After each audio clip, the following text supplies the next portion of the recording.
Hello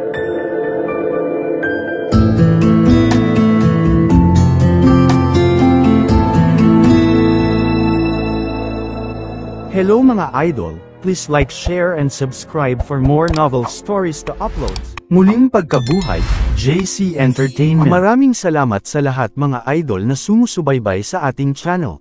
Please subscribe to our YouTube and Facebook channel, JC Entertainment. Maraming salamat po. Kabanata 1461. Ang mga mata ni Big Yellow ay nakapagbuga ng apoy. Pinakaayaw niya ang ganitong uri ng mga tao at talagang hindi niya ito matiis. Ang tanging paraan upang harapin ang mga katulad nila ay ang bugbugin sila ng napakasama at mahirap. Parehong natigilan sina Yang Ling at Dong Fei, nakatitig sa aso ng nanlalaki ang mga mata. Itinuring nila ang aso bilang isang alagang hayop mula pa noong una. Hindi nila akalain na ang aso ay ganoon na lamang ugali at marunong magmura. Sa pagtingin sa nagngangalit na mga ngipin ng aso, tila gusto niyang putulin si Yang Ling gamit ang kanyang mga ngipin. Hong! Pagkatapos ng isang saglit na pagkataranta, isang alon ng matinding galit ang lumabas sa katawan ni Yang Ling na parang tides, na puno ang buong courtyard sa isang iglap, at sa wakas ay tumayo siya mula sa kanyang rattan chair. Nanginginig ang kanyang balbas. Dahil sa kanyang pagkakakilanlan, isang miyembro ng Yang family, isang elder ng Genius Prefecture at isang half-step immortal emperor, kahit sinong makakakita sa kanya ay kailangang kumilos ng napakagalang. Kahit ang Crown Prince ay magbibigay sa kanya ng ilang mukha. Ngayon, ang isang aso ay talagang ibinabato sa kanya ng lahat ng uri ng pang-aabuso, na tinatawag siyang ganito at iyon. Ang maldita na asong ito ay dapat na may labis na katapangan. Walang sinuman, lalo na't isang aso, ang nagalit sa kanya sa ganoong paraan. Anak ng Abturk, how dare a dog that came out from nowhere curse me? Nanliligaw yan kay kamatayan. Iyan ay ganap na kawalang galang. Jiang Chen, sa tingin ko ang asong ito ay kahawig kung sino ka. Hindi ka makakatakas sa krimen ng iyong aso na hindi gumagalang sa isang nakatatanda. Inutusan kita ngayon na patayin ka agad ang asong ito sa harapan ko. Galit na galit si Yang Ling at malamig na tinitigan si Jiang Chen. Naniniwala si Yang Ling na hinding-hindi siya sasaktan ni Jiang Chen alang-alang sa isang aso. Kahit gaano pa kamahal ni Jiang Chen ang asong ito, kailangan niyang patayin ang kanyang aso gamit ang sarili niyang mga kamay, kung hindi, hinding-hindi hahayaan ni Yang Ling na mapahinga ang bagay na ito. Matanda, tinatreto mo talaga ang pagiging magalang ko bilang isang umutot. Ikaw ay isang taong walang talento, isang matandang bastard na umasa sa mga tabletas para umasenso sa kinaroroonan mo. Ano ang maipagmamalaki mo dyan? Old bastard, I suggest you don't mess with me. Kung hindi, ang mga kahihinatnan ay hindi mabata.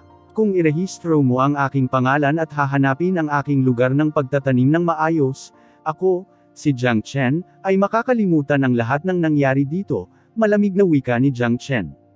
Limitado ang kanyang pasensya. Kung ang Yang Ling na ito ay patuloy na hamunin ang kanyang limitasyon ng paulit-ulit, ito ay magiging isang seryosong gawa ng kamatayan. Ano? Ang mga salita ni Jiang Chen ay hindi nakapagsalita kay Yang Ling. Ganoon din ang nangyari kay Dong Fei. Parehong nakatingin ang kanilang mga mata kay Jiang Chen tulad ng pagtingin nila sa mga multo, lalo na kay Yang Ling. Noong una ay gusto ni Yang Ling na patayin ni Jiang Chen si Big Yellow bago siya, o kahit man lang humingi ng tawad sa kanya. Hindi niya akalain na tatanggihan ni Jiang Chen ang utos na ito at magsasabi ng mga bagay na mas masahol pa sa aso. Sa kabila ng pagkagulat, hindi napigilan ni Dong Fei na itaas ang thumbs up para kay Jiang Chen. Siya ay humanga, lubos na humanga. Paghihimagsik. Ito ang tanda ng paghihimagsik. Natarante si Yang Ling. Hindi pa siya nakakita ng gayong mayabang na bagong alagad. Kahit ang mga matandang disipulong iyon ay hindi maglakas loob na pag-alitan siya. Ang antas ng gayong kawalang galang ay talagang masama sa kalikasan. Jiang Chen, bibigyan kita ng huling pagkakataon. Patayin ang asong ito, pagkatapos ay yumuko ka at humingi ng tawad sa harap ko, kung hindi, hindi na maaayos ang usapin ngayon. Huwag mong isipin na nagbibiro ako sa iyo, nagngangalit si Yang Ling at sinabi. Siya ay isang tagasunod ng Crown Prince. Alam niyang may banta si Jiang Chen sa Crown Prince. Sa katunayan, lihimpang ang sinabi sa kanya ng Crown Prince na gusto niyang ilipat ang tirahan ni Jiang Chen sa ipinagbabawal na lambak na iyon, gayunpaman hindi niya inaasahan na magiging napaka-wild ni Jiang Chen, na talagang hindi siya pinapakitaan ng mukha. Napukaw nito ang hangarin na pagpatay sa loob niya. Maaari rin niyang samantalahin ang pagkakataong ito para mawala si Jiang Chen. Hanggat hindi yumuko at humingi ng tawad si Jiang Chen, hindi na siya magiging maluwag pa. Old bastard, sa tingin mo kaya mo akong patayin sa moralidad na meron ka? Huwag mo akong pagtawanan. Umisi si Big Yellow, na hindi inilagay si Yang Ling sa kanyang puso. Yang Ling, hinihimok ko kayong magmadali at tapusin ang aking pagpaparehistro. Pagkatapos, kukunin ko ang lahat na parang hindi nangyari. At hindi mo rin dapat isipin na nagbibiro ako. Biro ko lang sa mga kaibigan ko. At hindi ka pa karapat-dapat na maging kaaway ko. Ang katawan ni Jiang Chen ay naglalabas ng nangingibabaw na presyon. Halos mapasuko si Dong Fei sa gayong panggigipit. Halos bumulwak ng dugo si Yang Ling. Ngayon, sa wakas ay nakita na niya kung ano ang tunay na kahulugan ng kay-abangan. Ito ang pagmamataas na walang limitasyon. Ang isang kalahating hakbang na Immortal Emperor na tulad niya ay hindi man lang kwalipikado na maging kaaway ni Jiang Chen. Mayroon bang mas mayabang pa rito? Isang malakas na momentum ang biglang lumabas sa katawan ni Yang Ling, na naging isang sinag ng liwanag na pumailanglang hanggang sa kalangitan. Napakalaki ng kanyang hangarin sa pagpatay. Handa siyang mag-strike. Para sa kanya, ito ay isang pagkakataon para patayin si Jiang Chen. Magagamit niya ng lubusan ang dahilan ng pag-aalipusta at kawalan ng respeto sa isang elder para alisin si Jiang Chen at tulungan ang Crown Prince na alisin ang isa sa kanyang potensyal na banta. Little Chen, hindi na kailangang maging maluwag sa bastos na ito. Talunin natin siya hanggang sa mapilayan ang kalahati ng katawan niya kahit matanda siya, umutot lang ang matanda. Umiling-iling si Big Yellow at sinabi, na nagpapakita ng hitsura na nananabik sa kaguluhan. Sige. Sumagot si Jiang Chen pagkatapos ay nag-transform siya sa kanyang anyo ng dragon. Katulad ng sinabi ni Big Yellow, umutot lang ang isang matanda. Hindi ito ang unang beses nilang nambugbog sa isang matanda. Brewer, nagpakawala si Jiang Chen ng dumadagandong na dagandong ng dragon. Kumalat ang mga alon ng chi, na nagpang-inag sa buong prefecture. Masama ito. Hindi maiwasan ni Dong Fei ang manginig. Masyadong mabilis ang development ng insidenteng ito, ni hindi man lang siya nagkaroon ng pagkakataong makapag-react. Hindi pa siya nakakita ng ganoong katapang na lalaki, isang lalaking lumalaban ng walang pag-aalinlangan dahil lamang sa isang bahagyang hindi pagkakasundo, at nang ahas pang talunin ng isang elder. Ang kasalukuyang Jiang Chen at ang Jiang Chen na nakilala niya kanina ay dalawang magkaibang tao. Bukod dito, ang anyo ng dragon ni Jiang Chen ay medyo nabigla kina Yang Ling at Dong Fei. Sa kabutihang palad, nalaman na nila na si Jiang Chen ay may transformation technique mula sa balita ng insidente sa King Conferring Ceremony. Ito ang nakakatakot na diskarte sa pagbabagong anyo na maaaring tumaas ang lakas ng labanan ng 10 beses. Nakakatakot. Nagulat si Dong Fei. Ang kaguluhan sa registration center ay napakalaki na napukaw nito ang lahat ng mga henyo na naglilinang sa panlabas na prefecture. Halos maalog ng makapangyarihang chi ng mga mandirigma ang mga bundok at lupa. Tanging tanga lang ang hindi makakakaramdam ng ganyan. Ano ang nangyayari? Parang may mag-aaway sa registration center.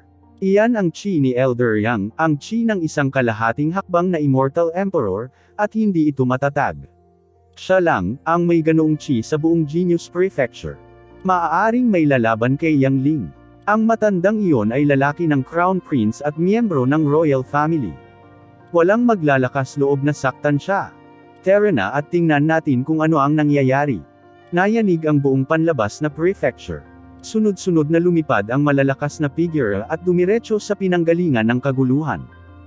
Suosh, suosh, suosh. Ang di umano'y tahimik na panlabas na prefecture ay biglang naging masigla. Tuwing weekdays, ang registration center ang pinaka-boring at unattended place. Ngayon, ang lahat ng mga figure ay patungo sa lugar na ito. Bawat isa sa kanila ay isang henyo. Malinaw nilang naramdaman ang papaputok na momentum ng labanan. Lahat sila ay sabik na malaman kung sino talaga ang nang-ahas na galitin si Yang Ling at may matinding lakas ng loob na makipag-away sa kanya. Napakabilis, ang labas ng registration center ay puno ng mga tao. Ang ilan sa kanila ay nakatayong nakahover sa hangin, pinapanood ang lahat ng nangyari sa looban. Sino ang taong dragon na iyon? Paano siya nakipag-away kay Elder Yang? Ang lalaking iyon ay dapat na gumagamit ng ilang uri ng transformation technique, ngunit ang kanyang cultivation base ay parang nasa half-step Immortal King realm lang. Hindi ba't nanliligaw sa kamatayan ang labanan ang kalahating hakbang na Immortal Emperor sa antas na ito? Ito pala ay gawa lamang ng tanga. Si Dong Fei yun. Tanungin mo siya kung anong nangyari kanina. Ang mga komento ay kung saan-saan, iniisip pa rin kung ano ang nangyayari. Bukod dito, tila hindi pamilyar sa kanila ang taong dragon. Sigurado sila na hindi pa nila siya nakita noon. May humila kay Dong Fei at nagtanong. Dong Fei, sino ang lalaking iyon? How dare he fight Elder Yang? Siya ang Jiang Chen na yun mula sa Qingfan Prefecture. Pumunta siya rito para sa pagpaparehistro, ngunit nilagay sa problema ni Elder Yang na nagpumilit na ipadala si Jiang Chen sa patio na iyon sa lambak. Nagalit si Jiang Chen at pinagalitan si Elder Yang na naging dahilan ng ganitong eksena. Malapit nang sumiklab ang away. Ang Jiang Chen na ito ay tunay na matapang at matuwid. Nakipag-away siya kaagad kapag hindi siya sumang-ayon sa isang tao, hindi alintana kung sino ang taong iyon. Mahinang nagsalita si Dong Fei. Kahit sino ay makikilala ang kanyang paghanga kay Jiang Chen sa kanyang tono. Kung tutuusin, alam niya ang lahat ng nangyari kanina. Naniniwala siya na kung si Jiang Chen ay papalitan ng isang tao, ang taong iyon ay tiyak na hinding-hindi maglalakas loob na gawin ang ganoong bagay, dahil ito ay lubos na nagpapakamatay sa sarili. Ano? Jiang Chen. Kaya siya ang Jiang Chen na yun mula sa Qingfan Prefecture. No wonder ganun siya kamayabang. Si Elder Yang ay kabilang sa puwersa ng Crown Prince, kaya't inilagay niya si Jiang Chen sa problema, ngunit ang pagpapabeya kay Jiang Chen na manatili sa lambak na iyon ay sobra-sobra. Sure enough, mayabang siyang tao. Sa wakas binuksan niya ang mga mata ko ngayon. May ilang nagsabi na itong si Jiang Chen ang pumatay sa yumaong immortal na haring si Fu Wei. Ibig sabihin, ang Elder Yang na ito ay hindi talaga katugma ni Jiang Chen. Bagamat nasa half-step Immortal Emperor realm pa lang siya, alam na alam ng lahat ang kanyang kakayahan. Sa tunay na karapatan, kaya niyang labanan si Fu Wei. Nagtataka ako kung si Jiang Chen ay naglakas loob na saktan si Elder Yang, gayunpaman. Siyempre, gusto kong makita kung gaano kalakas itong kalahating hakbang na Immortal King na kayang pumatay sa isang napakalaking henyo ng Immortal King. Napukaw ang curiosity ng lahat. Bawat pares ng mga mata ay napatitig kay Jiang Chen, agad siyang naging focus ng lahat. Ang mga labanan sa King Conferring Ceremony ay malawak na kumalat. Ang Jiang Chen na ito ay walang alinlangan na naging nangungunang papel nito. Kaya kapag sa wakas ay lumabas siya sa Genius Prefecture ngayon, natural na makakaakit siya ng hindi mabilang na atensyon.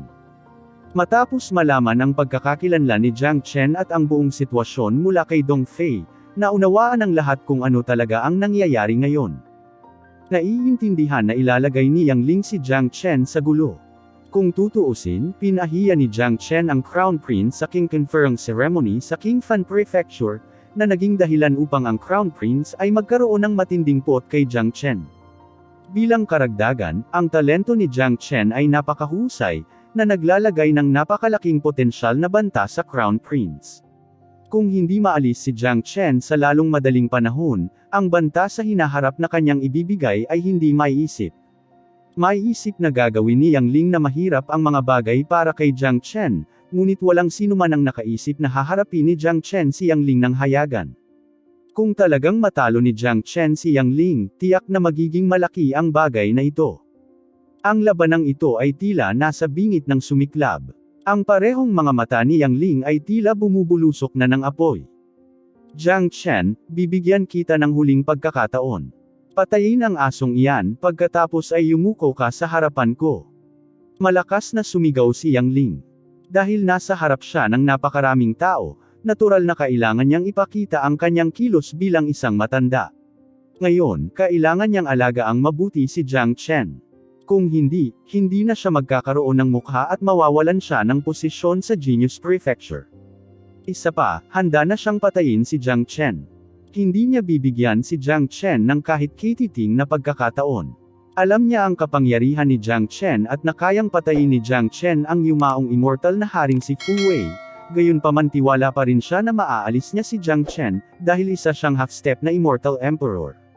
Bagamat hindi siya isang tunay na immortal emperor, ang isang paa niya ay nakatapak na sa kaharian na iyon. Sa katunayan, hindi maintindihan ni Yang Ling kung ano ang tunay na kalahating hakbang na immortal emperor. Dagdag pa, mula noong siya ay umunlad sa kalahating hakbang na immortal emperor na kaharian, hindi pa siya nakasali sa anumang labanan. Sa makatuwid, wala pa rin siyang ideya tungkol sa sariling lakas ng labanan. Ang ganitong pag-uugali ay masasabing isang bulag na pagmamataas. Hindi niya ito naiintindihan sa kanyang puso, ngunit alam na alam ito ng iba. Si Yang Ling ang may pinaka hindi matatag at mababaw na cultivation base. Isinasantabi si Jiang Chen, kahit na mag-away sina Fu Wei at Yang Ling, walang pagkakataon si Yang Ling. Ang dami mo talagang kausap. Pinakaayaw ko sa mga katulad mo. Parang kailangan kitang turuan ng leksyon ngayon. Huwag mong isipin na kaya mong maging mayabang dahil lang sa ikaw ay matanda. Huwag kalimutan na ito ang mundo ng malakas. Huwag kang masyadong mayabang kung hindi ka sapat. Nagsalita si Jiang Chen at nagpadala ng sampal kay Yang Ling. Kailangan niyang talunin si Yang Ling ngayon. Kung hindi niya mailalabas ang kanyang galit. Bukod doon, gusto niyang lumakas sa panlabas na prefecture at tulungan si King Fan na mag-recruit ng mga talento. Kinailangan niyang ipaalam sa iba na hindi siya isang taong dapat ipagwalang bahala, kung hindi, ang mga kahihinatnan ay makakasama. Kung saan, kailangan niyang gamitin itong Yang Ling para itatag ang kanyang prestihiyo. Nang makita na si Jiang Chen ay naglakas loob na gumawa ng inisyatiba sa pag-atake, nagpakita si Yang Ling ng mukha ng hindi makapaniwala. Mapangahas talaga ang binatang ito. Naglakas loob siyang hindi gumalang at sinaktan pa ang isang matanda. Ito ay hindi matitiis. Isang palad ang muling tumama sa mukha ni Yang Ling, at pinaikot siya ng 2 round sa kinatatayuan niya. Bulalas ni Yang Ling, dahan-daang naramdaman ang nag-aapoy na sakit sa kanyang mukha at napagtanto na siya ay nasample sa harap ng napakaraming tao. Ang mas ikinagulat niya ay sigurado siyang ipinagtanggol niya ang sampal, ngunit tila hindi yun umubra kahit kaunti. Eksakto at walang kinikilingan ang palad ni Jiang Chen sa kanyang mukha. Ano ba ang nangyayari? Isa siyang half-step immortal emperor expert. Paanong hindi niya maiiwasan ang sampal ng isang half-step na immortal king? Medyo natarante si Yang Ling. Sa kabila ng pagiging matandang elder, namuhay siya ng comfortable at masaya. Wala siyang karanasan sa pakikipaglaban. Ang pagkakaiba sa pagitan niya at ng isang galit na diablo tulad ni Jiang Chen ay talagang makabuluhan. Iyon ang dahilan kung bakit hindi niya naiwasan ang palad ni Jiang Chen. Siyempre, hindi yun pangkaraniwang bagay kay Yang Ling. Napakalakas ng sampal. Hindi lamang natarante si Yang Ling, kundi pati na rin ang lahat. Laging iba ang naririnig nila sa nakikita ng sarili nilang mga mata. Pagkatapos ng lahat, narinig lang nila ang tungkol sa labanan sa King Fan Prefecture.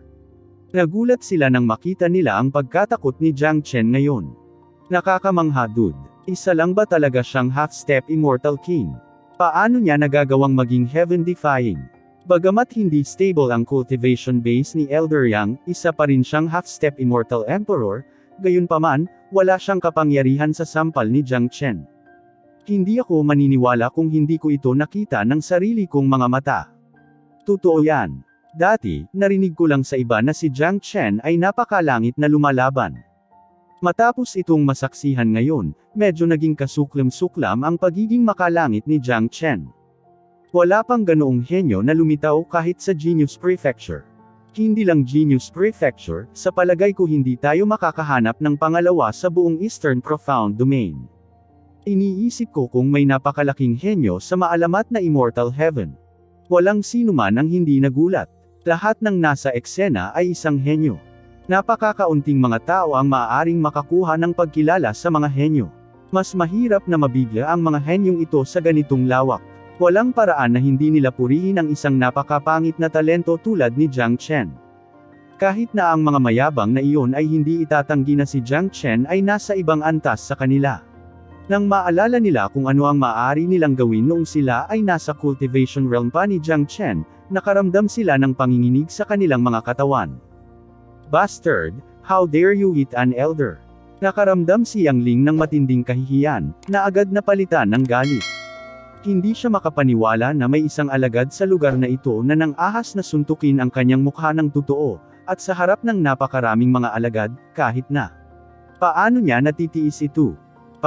Sa kasamaang palad, bago pa matapos magsalita si Yang Ling, muling sinampal ni Jiang Chen ang matanda, na nagpaikot-ikot sa matanda ng 2 beses sa lupa. Ang kalahati ng mukha niya ay namamaga. Hindi sinasadyang umaagos ang dugo sa sulok ng kanyang bibig. Sa pagkakataong ito, nabigla si Yang Ling. Masyadong mabilis ang paggalaw ni Jiang Chen. Ang lahat ng kanyang pagtutol ay walang saysay. Hindi niya makita ang pag-atake ni Jiang Chen. Ang unang pagkakataon ay maaaring aksidente dahil sa kanyang kapabayaan. Sa sandaling nangyari ito sa pangalawang pagkakataon, hindi na ito aksidente. Ang tanging paliwanag ay na siya ay ganap na walang kapantay para kay Jiang Chen. Ito ay nagpagalit kay Yang Ling, dahil siya ay sumulong sa kalahating hakbang na Immortal Emperor Realm. Naisip niya na ang kaharian na ito ay magpapalakas sa kanya, kahit papaano sa panlabas na prefecture na ito, isang kalahating hakbang na Immortal Emperor ang pinakamakapangyarihan sa lahat. Gayunpaman, ang kanyang mapagmataas na sarili ay marahas na dinurog at walang awa na tinapakan ng isang kalahating hakbang na immortal na hari.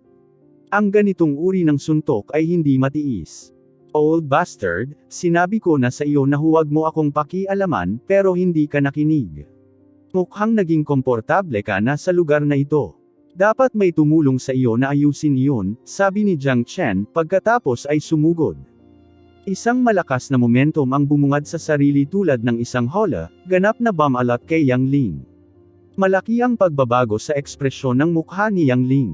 Ang momentum ni Jiang Chen ay nagparamdam sa kanya na parang isang malaking bundok na dumidiin sa kanyang dibdib, na nagbigay sa kanya ng kahirapan sa paghinga.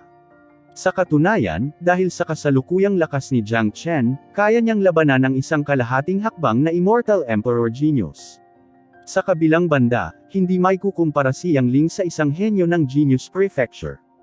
Bagamat siya ay isang kalahating hakbang na Immortal Emperor, ang kanyang lakas sa pakikipaglaban ay katumbas ng isang ordinaryong henyo ng huli na Immortal King, o mas masahol pa kaysa doon. Ginamit ni Jiang Chen ang kanyang momentum upang mahigpit na sugpuin si Yang Ling, pagkatapos ay naglunsad ng mga salit-salit na sampal. Sinampal ng kanyang palad ang mukha ni Yang Ling mula sa magkabilang gilid na parang patak ng ulan na bumabagsak sa kanyang mukha. Ang balat at laman sa mukha ni Yang Ling ay nabugbog.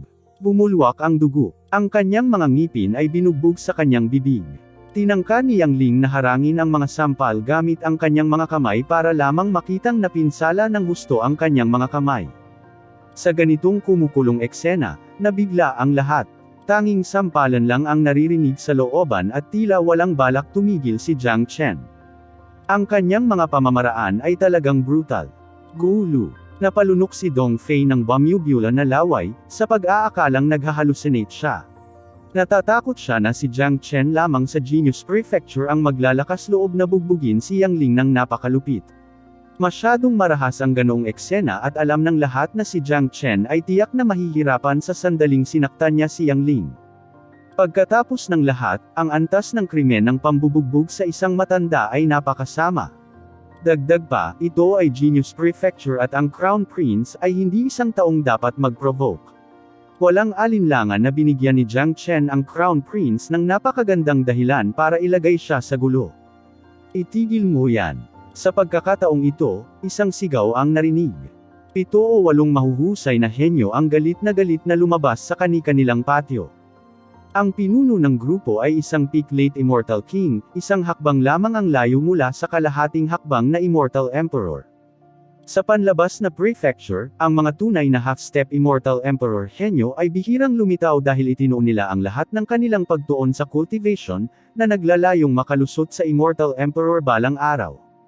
Noon lamang sila maaaring umakyat sa itaas at makapasok sa panloob na prefecture, at makakuha ng mas mahusay na mga mapagkukunan. Mula noon, magkakaroon pa sila ng napakataas na posisyon sa Great Shen Empire.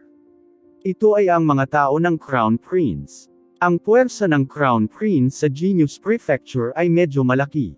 Ang mga taong ito ay hindi mga estranghero. Sila ang mga henyo na sumunod sa Crown Prince.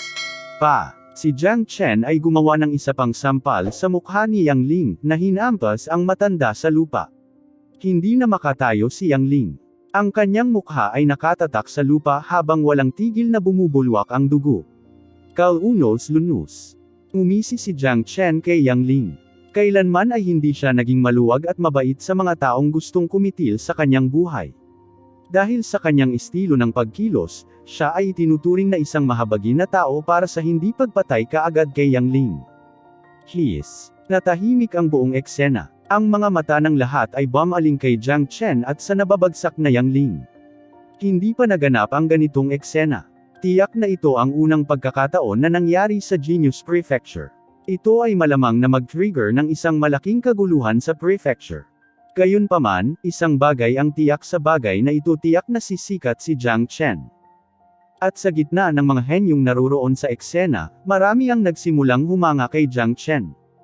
Karamihan sa kanila ay mga taong mainit ang dugo na gustong gumawa ng mga bagay na nakakasira ng lupa. Kung sila ay bibigyan ng problema ng matanda, tiyak na gusto nilang bugbugin ang kasuklam-suklam na matandang ito ng tuluyan, gayunpaman hindi sila maglalakas loob, hindi katulad ni Jiang Chen. Kaya naman nagsimula silang humanga at sumamba kay Jiang Chen. Sa mundong ito, ang pagsamba sa malakas ay naging karaniwan na. Jiang Chen, sinabi ko na sa iyo na huminto ka. Narinig mo ba yon? Sabi ng henyong kanina lang nagsalita. Tila hindi ka panipaniwalang nagalit siya, dahil hindi lang sinampal ni Jiang Chen ang mukha ni Yang Ling, kundi pati na rin ang Crown Prince. Sa Genius Prefecture, walang maglalakas loob na hindi magbigay ng mukha sa Crown Prince, lalo na sa pagsampal sa kanyang mukha. Brother Jiang, ang kanyang pangalan ay Cheng Jun, isang Picklate Immortal King at isa ring natatanging henyo ng Outer Prefecture. Siya ay kadalasang napakayabang. Walang sinuman sa atin ang maglalakas loob na saktan siya. Ngayong natalo mo na si Elder Yang, lubusan mong nasaktan ang Crown Prince. Malaking gulo ang magaganap. Sa aking palagay, dapat maging matyaga si Brother Jiang. Huwag masyadong palakihin. Ang boses ni Dong Fei ay narinig sa tenga ni Jiang Chen. Siya ay may magandang impresyon kay Jiang Chen at natulala sa pangangibabaw ni Jiang Chen. Bukod dito, alam niya ang mga maling gawain sa Genius Prefecture at kung gaano kalakas ang impluensya ng Crown Prince sa Prefecture. Sa makatuwid, gusto niyang tiisin ito ni Jiang Chen, kung hindi, patuloy na darating ang problema. Isang pahiwatig ng pagkamahiyain ang nahayag sa sulok ng bibig ni Jiang Chen, pagkatapos ay bumaling siya sa Chi Soaring Cheng Jun. Naunawaan niya ang mabuting hangarin ni Dong Fei, gayunpaman, mas alam din niya na pagkatapos ng insidente sa Qingfan Prefecture, kahit na siya hindi binugbog si Yang Ling at tiniis ang lahat ng mga hinaing ngayon, mahahanap pa rin siya ng mga problema. Hindi gustong lunukan ni Jiang Chen ang pang-iinsulto at kahihiyan ng mga tao ng tahimik. Nais niyang itulak ng may walang humpay na pangangibabaw. Iyon ay pagmamataas, isang mahalagang pangangailangan ng paglinang ng kasanayan sa pagbabago ng dragon. Malayo pa ang kanyang lalakbayin, at sa landas na ito, hinding-hindi siya makakapagkompromiso. Jiang Chen, gaano kakalakas loob na bugbugin ang matanda? Ito ay masyadong walang prinsipyo at supercilious. Ito ang Genius Prefecture. Ito ay hindi isang lugar para sa iyo upang ipakita ang iyong kayabangan. Parang hindi mo pa naiintindihan ang kapaligirang kinalalagyan mo ngayon, malamig na sabi ni Cheng Jun. Ayon sa kanyang estilo ng pagkilos, hindi lang tatayo si Cheng Jun dito at makipag-usap ng walang kapardakan kay Jiang Chen. Tiyak na sasalakayin at pilayin niya ang kanyang kalaban. Gayunpaman, hindi rin tanga si Cheng Jun. Ramdam niya ang lakas ni Jiang Chen. Kahit na umatake siya ng buong lakas, maaaring hindi pa rin niya kayang pantayan ang lakas ni Jiang Chen, o hindi siya mapapantayan ni Jiang Chen. Kaya, nagpasya siyang huwag maglunsad ng isang pag-atake ng direkta. Ako, Jiang Chen, tatamaan kung sino ang gusto kong tamaan. Hindi nasa iyo ang mga tao para kontrolin ako.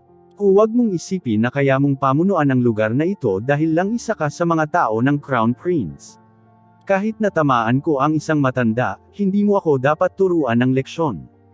Huwag masyadong mataas ang iyong sarili, o magiging madali para sa iyo na malugmok, at siya ang perpektong halimbawa. Sinabi ni Jiang Chen sa isang patag na tono, hindi nakakalimutang ituro ang nakalatag na Yang Ling.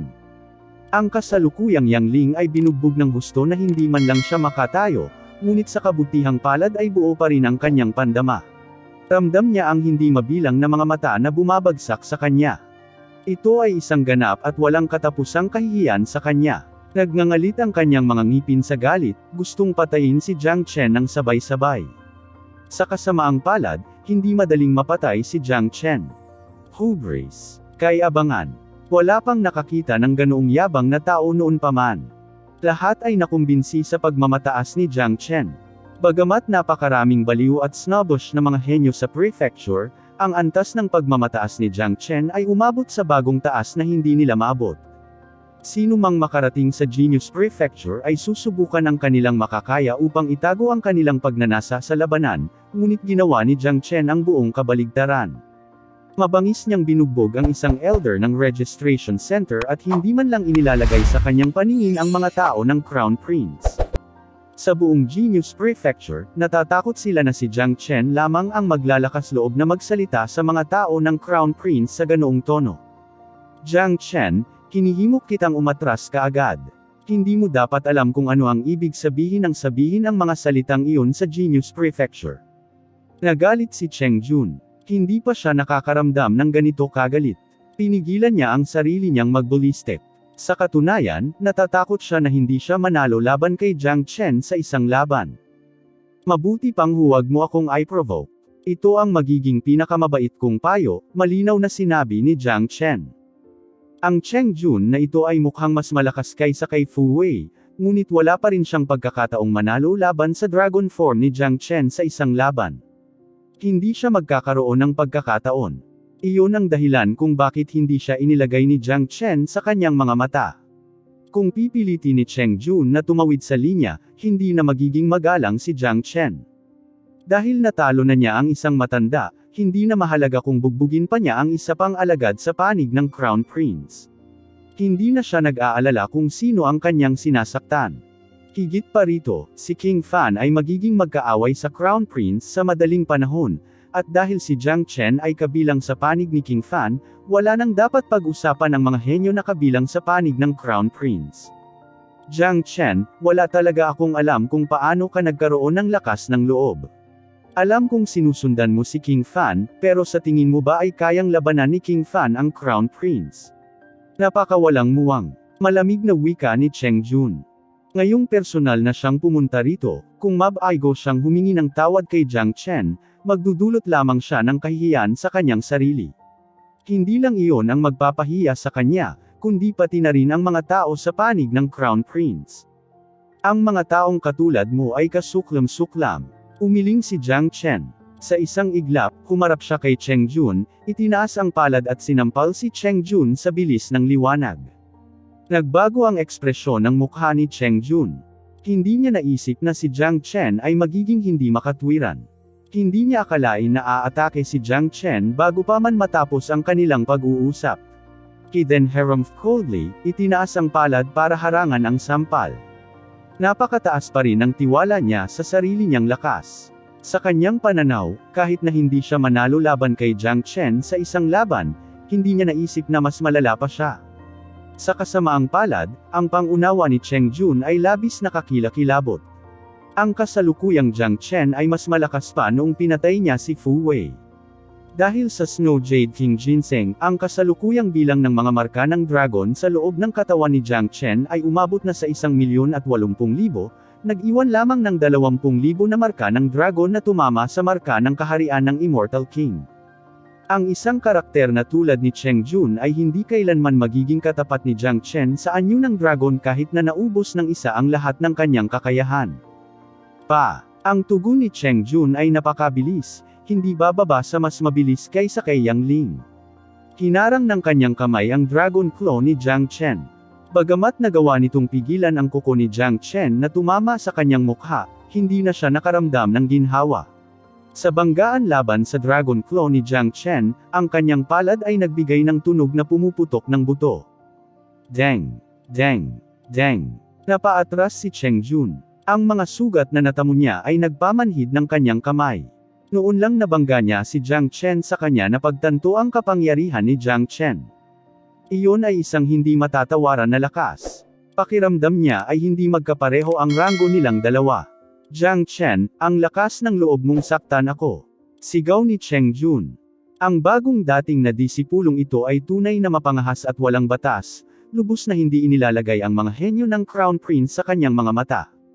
Nanatiling tahimik si Jiang Chen, pagkatapos ay inilunsad ang kanyang kamay. Pinakaayaw niya sa mga ganitong klaseng tao, mga taong madaldal. Noong una ay ayaw niyang umatake, ngunit parang walang kwenta ang pakikitungo sa mga walang kwentang taong ito gamit ang mga salita. Ang pinakamagandang paraan ay ang bugbugin sila hanggang sa bumagsak ang lahat ng ngipin nila sa lupa. Hong!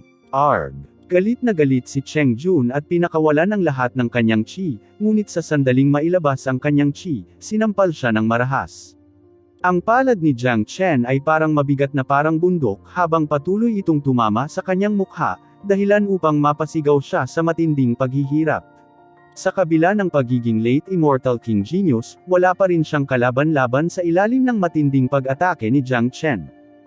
Masyadong nakakaaliw ang eksena. Kumukulo ang dugo ng maraming alagad habang nanunood. Bihira lang makatama ng matanda. Bihira din ang tamaan ng mayabang na si Cheng Jun. Dagdag pa rito, ang dalawang ito ay kapwa lalaki ng Crown Prince. Sa Genius Prefecture, wala silang mahahanap maliban sa mga henyo ng Kingping Prefecture na kalabanan ang mga henyo ng Crown Prince. Ngunit kahit ang mga henyo ng Kingping Prefecture ay hindi kasing bossy ni Jiang Chen.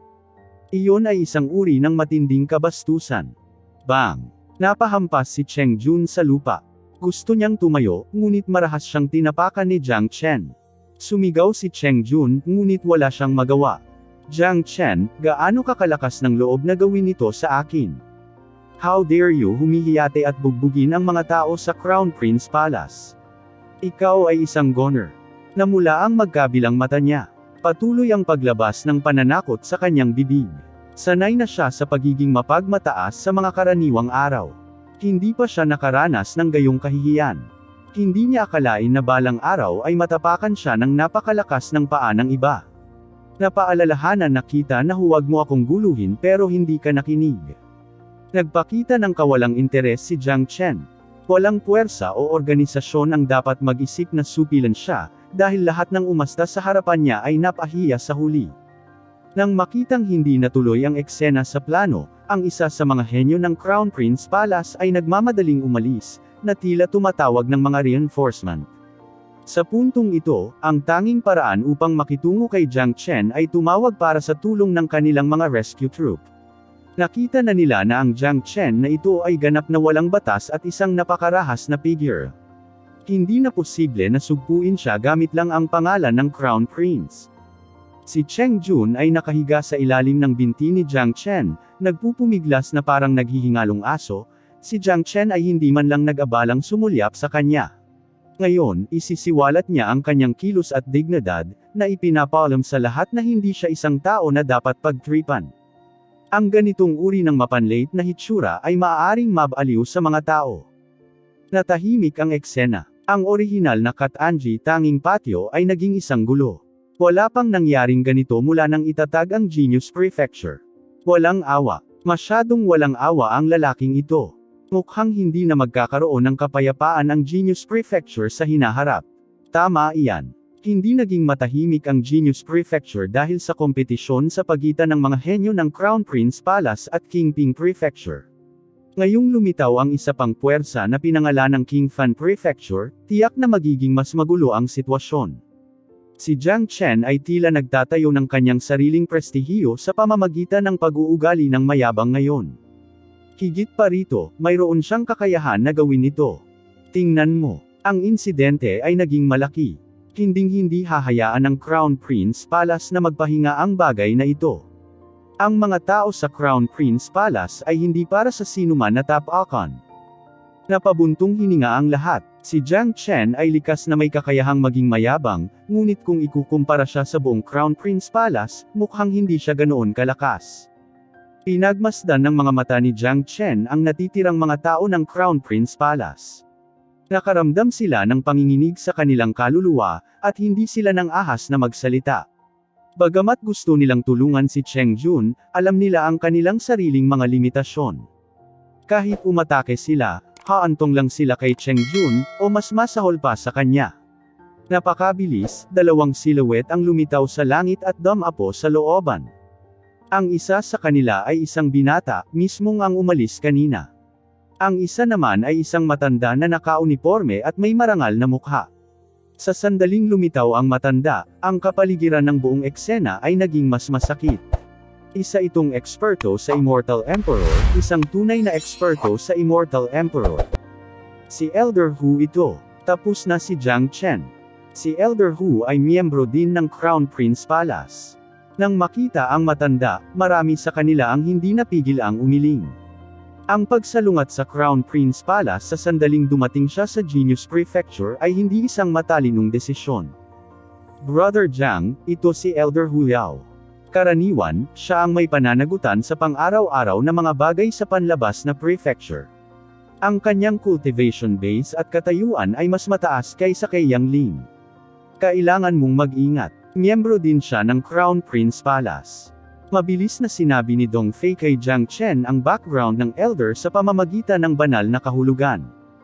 Swoosh! Sa sandaling na ipahayag ang banal na kahulugan ni Dong Fei, ang mga mata ni Hu Yao ay lumipat kay Dong Fei.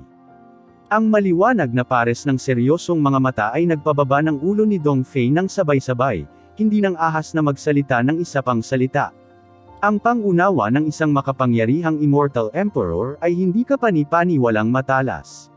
Ang anumang pagbabago-bago ng Divine Sense ay hindi makakatakas sa kanyang mga pandama.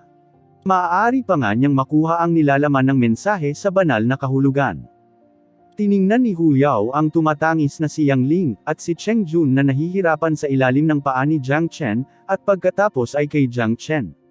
Kitang-kita sa kanyang mga mata ang hindi maitagong galit. Alisin mo ang iyong mga paa. Nagsalita si Hu Yao, pagkatapos ay pinakawalan ang kanyang aura ng Immortal Emperor, na natakot sa mga tao sa paligid.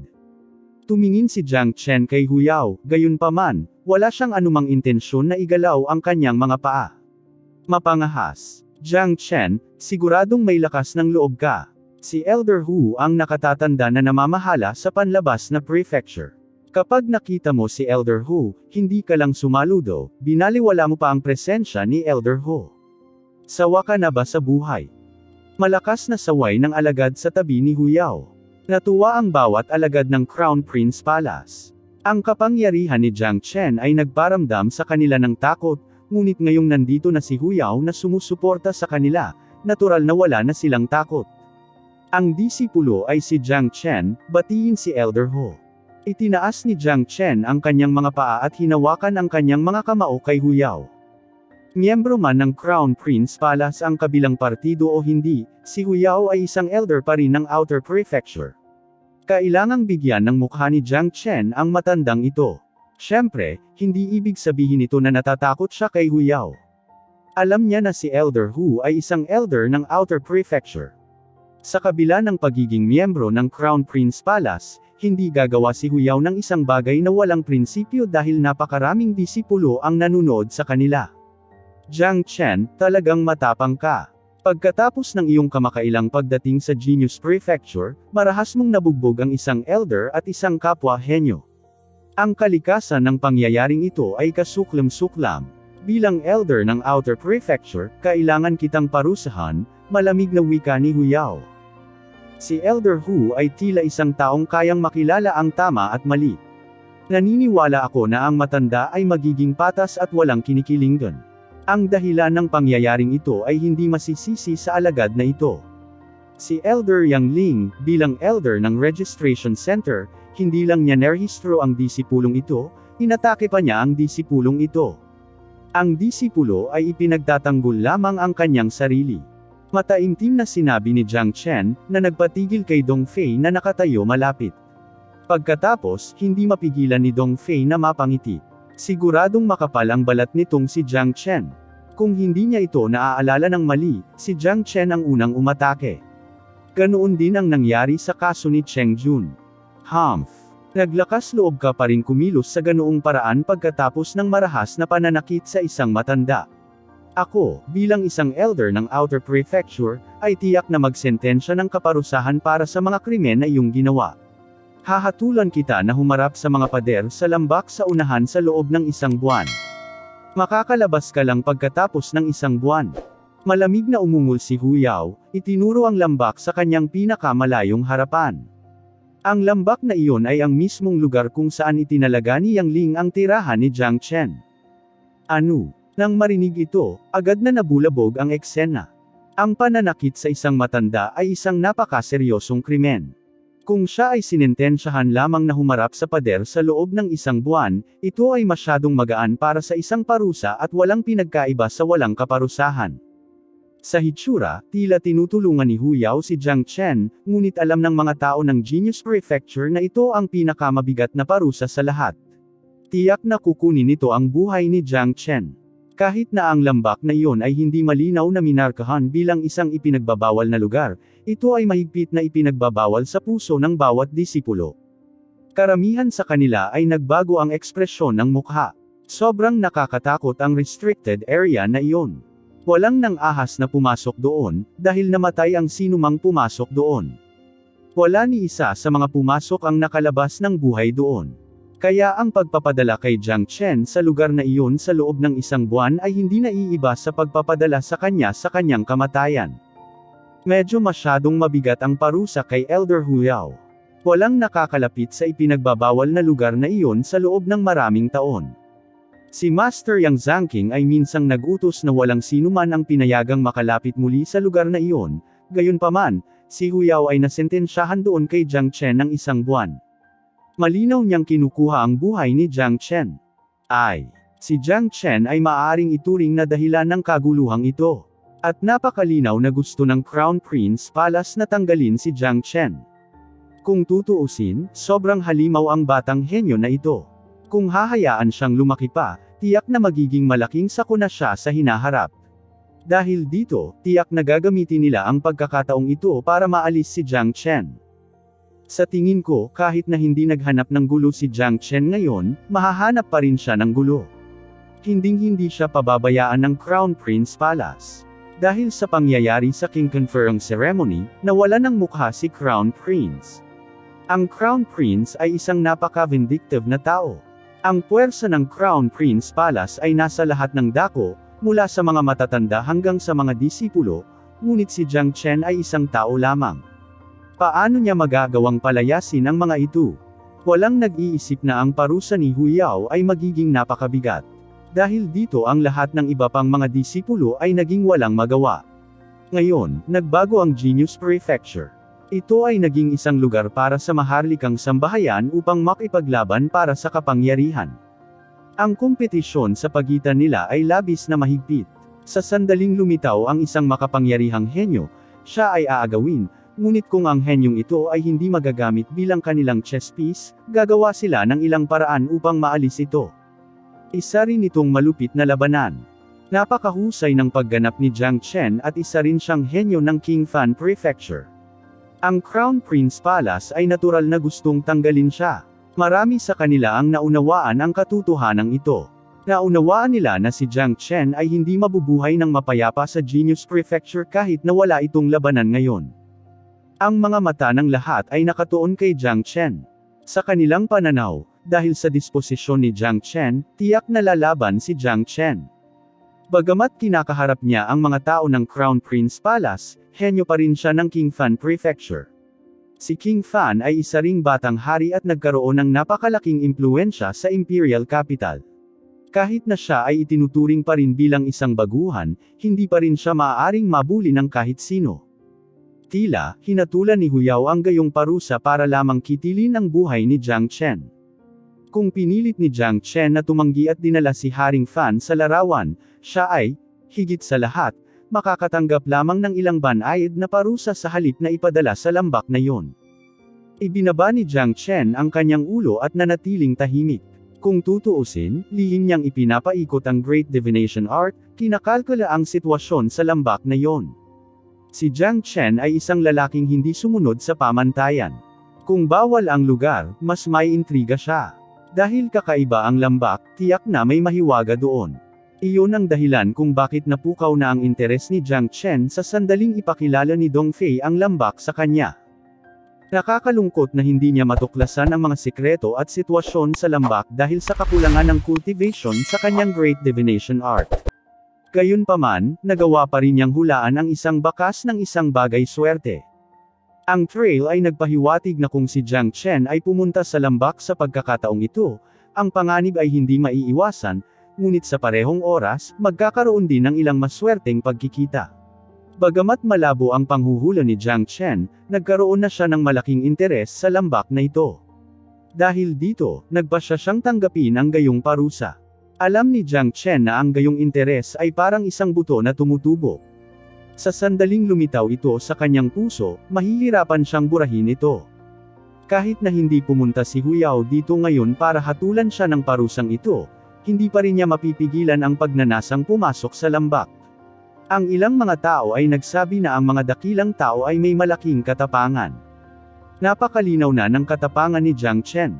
Idinagdag ang tulong ng Ancestral Dragon Pagoda, sa pangkalahatan ay wala siyang lugar na hindi siya maglalakas loob na pumunta. Sa pagharap sa isang kritikal na sitwasyon, maaari lamang siyang umasa sa pagoda upang protektahan ang kanyang buhay. Jiang Chen, mayroon ka bang anumang pagtutol sa parusang ito sa akin? Tanong ni Huyao. Naisip na niya ito. Hanggat si Jiang Chen ay naglakas loob na tanggihan ang kanyang utos, direkta niyang parurusahan si Jiang Chen dito, na mapilayan ang kanyang cultivation base, dahil ang Crown Prince pa rin ang mananagot para dito sa huli. Wala akong tutol. Tulad ng iniisip ng lahat na utol si Jiang Chen sa parusa, sa halip ay tinanggap ito ni Jiang Chen. Nanlaki ang mga mata ng lahat, hindi alam kung ano ang nangyari sa pambihirang mayabang na lalaking ito.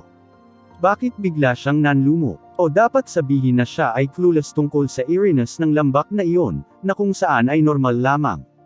Pagkatapos ng lahat, si Jiang Chen ay bago dito. Paano niya malalaman ang takot sa lambak na iyon? Bakit tinanggap ng bastos na ito? Katumbas iyon ng pagpirma niya ng death contract. Ang lambak na iyon ay napakasama. Sa mahabang panahon, walang nang ahas na pumunta doon. Balita ko patay na lahat ng pumasok doon. Wala pang nakabalik na buhay. Si Jiang Chen ay bagong dating lang. Tiyak na hindi niya alam ang sitwasyon sa lambak na iyon. Kung alam niya, hindi niya tatanggapin ang parusa. Ay, sayang naman. Ang isang walang katulad na henyo ay inaalis ng ganito. Isa itong malaking kawalan sa Great Shen Empire. Nagsimulang magbuntong hininga ang lahat, hindi alam kung bakit pumayag si Jiang Chen sa gayong parusa. Ito ay walang pinagkaiba sa pagpunta sa impyerno. Halos lahat sila ay naniniwala na si Jiang Chen ay tiyak na mamamatay hanggat siya ay pumasok sa lambak na yon. Napakagaling. Ngayong tinanggap mo na ang iyong parusa, bibigyan kita ng 1 oras para maghanda bago pumunta doon, at babalik lang pagkalipas ng 1 buwan. Sa oras na iyon, ako mismo ang mag-aayos ng bagong cultivation place para sa iyo, wika ni Huyao. Kahit sino ay makakakita ng bakas ng ngiti sa gilid ng kanyang bibig. Gayun din, ang mga disipulo ng Crown Prince Palace ay may parehong ngiti. Bumalik pagkalipas ng 1 buwan. Sa panaginip lang mangyayari yon. Iyon ay hindi isang lugar na madaling puntahan at iwan. Lahat kayo ay na-dismiss. Kumaway si Huyao, pagkatapos ay nawala sa isang iglap. Binuhat ng mga tao ng Crown Prince Palace sina Cheng Jun at Yang Ling, tumalikod at umalis sa courtyard. Kitang-kita ni Jiang Chen si Cheng Jun nang inisyan siya ng malamig na ngiti. Pagkaalis ng iba, si Dong Fei ang unang lumapit kay Jiang Chen nang may paninisi, "Brother Jiang, binalaan na kita. Bakit tinanggap mo pa rin? Ang lambak na iyon ay hindi kapani-pani, walang masama at masama. Wala nang balikan." Pagkatapos pumunta doon, ay naramdaman ni Dong Fei ang pananakit ng kanyang puso, labis siyang nagsisisi kay Jiang Chen. Totoo yan Kuya Jiang. Matagal nang ipinagbabawal na lugar ang lambak na iyon. Namatay ang lahat ng mga alagad na pumunta doon. Nang maglaon, ginawa itong isang lugar para sa pagpaparusa sa mga alagad, ngunit ang mga disipulo lamang na nakagawa ng napakalaking krimen ang ipapadala doon upang mamatay ng mag-isa. Ilang taon na rin ang nakalipas mula nang may ipinadala doon. Ang isang alagad ay hindi ipapadala doon sa pamamagitan lamang ng paggawa ng isang karaniwang krimen. Malinaw na gusto ni Elder Hu na mamatay ka sa paglalagay sa iyo doon sa loob ng isang buwan, dagdag ng isang tao. Jiang Chen, sa aking palagay, mas mabuting samantalahin mo ang iyong relasyon kay King Fan. Dahil sa kasalukuyang pagkakakilanlan ni King Fan, hindi siya magkakaroon ng problema sa pagprotekta sa iyo.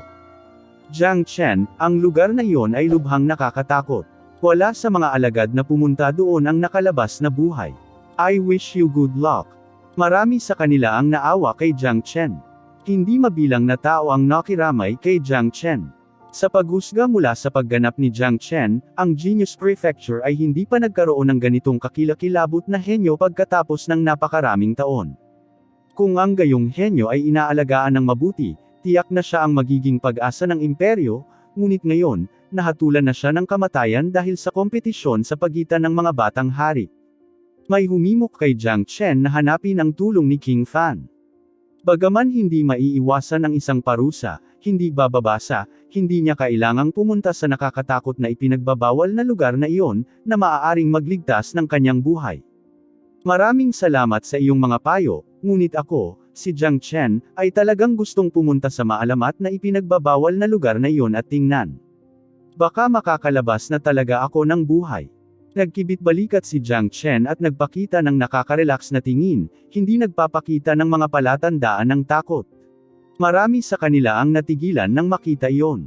Noong una, inakala nila na tinanggap ni Jiang Chen ang parusa dahil wala pa rin siyang kaalam-alam sa sitwasyon sa lambak. Hindi nila inaasahan na si Jiang Chen ang magkukusa na pumunta doon.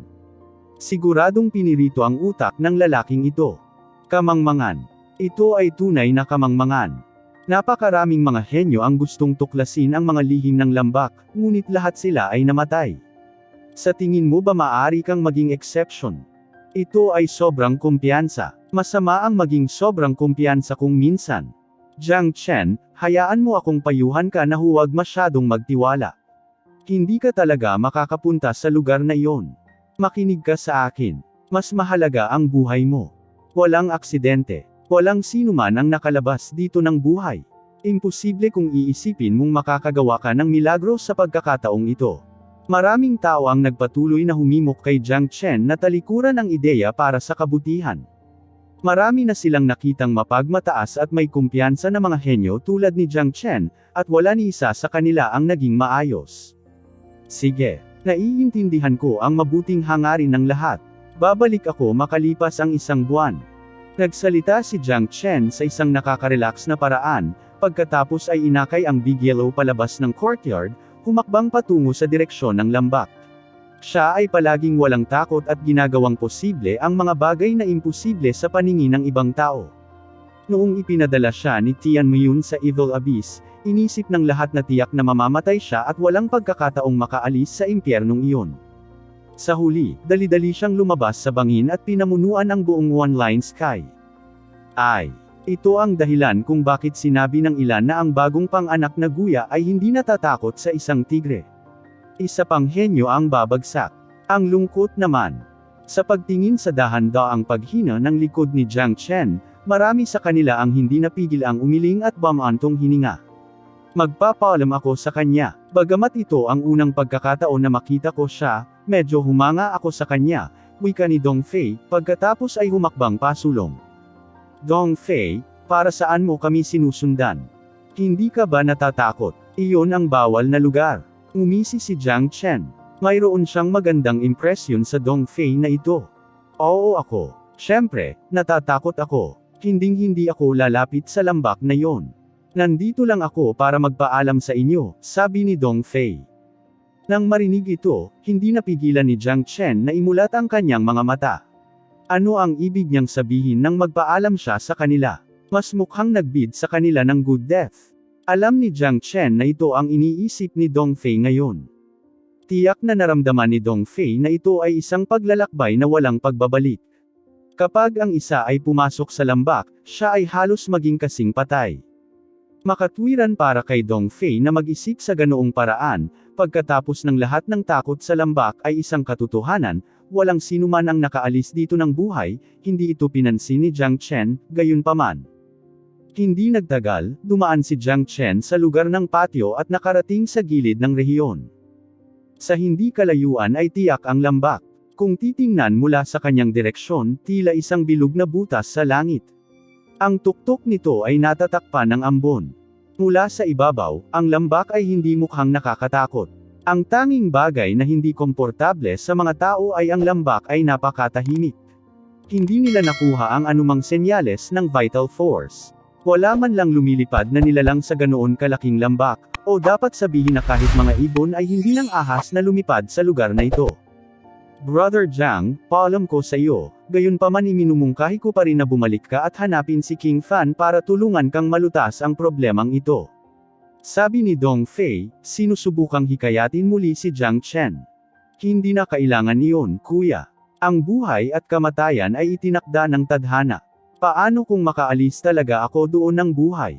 Tinapik ni Jiang Chen ang balikat ni Dong Fei at ngumiti. Kung makakalabas ka roon ng buhay, ako, si Dong Fei, ay susundan ka sa natitirang bahagi ng aking buhay, mataimtim na sabi ni Dong Fei.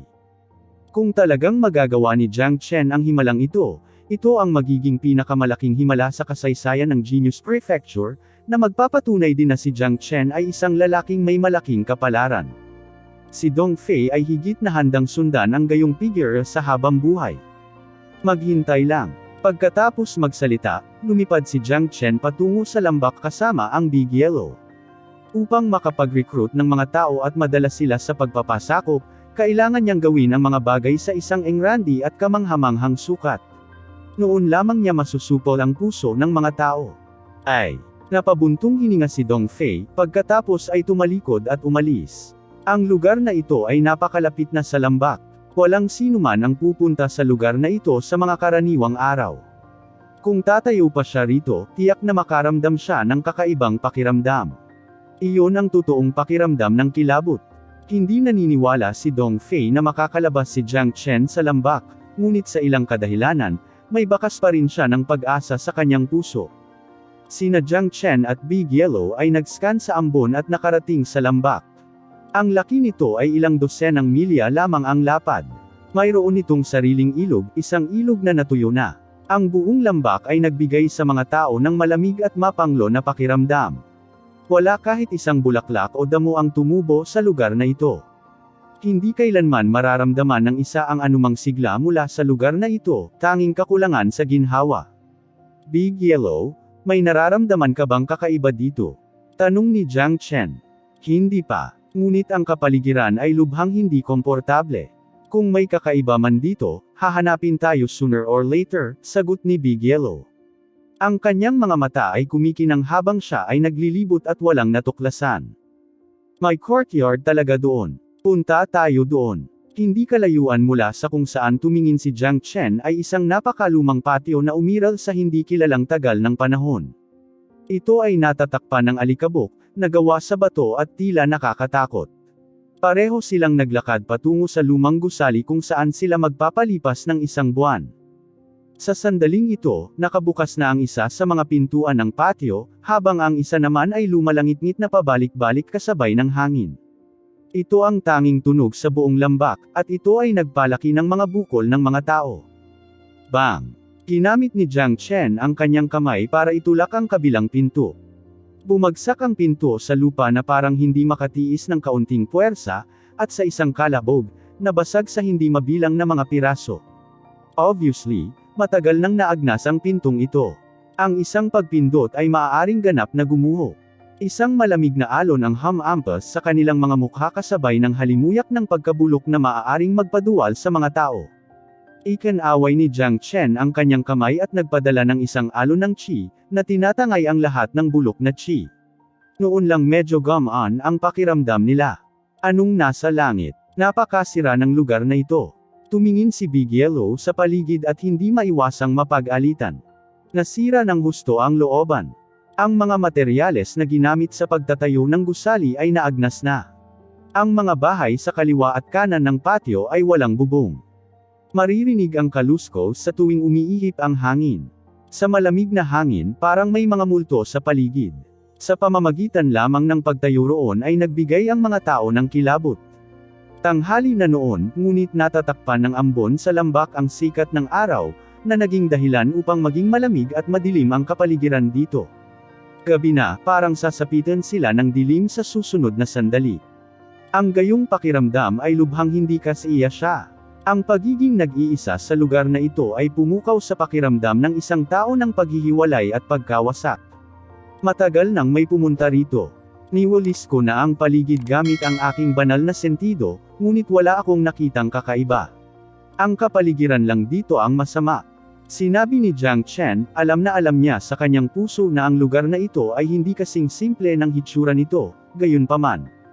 Lahat ng tao sa Genius Prefecture ay natatakot sa lugar na ito, itinuring pa nila ito bilang isang bawal na lugar. Dapat mayroong isang tiyak na dahilan sa likod nito. Si Jiang Chen ay hindi natakot dito, at handang harapin ang anumang uri ng mga pagbabago. Big Yellow, humanap na lang tayo ng lugar para mag-retreat at maghintay ng kakaibang mangyari. Sabi ni Jiang Chen, iwinagayway ang kanyang kamay para maghukay ng malaking bato at umupong naka-cross-legged dito. Ganoon din ang ginawa ni Big Yellow, ngunit mas direktang kumilos. Humiga siya sa bato at humilik.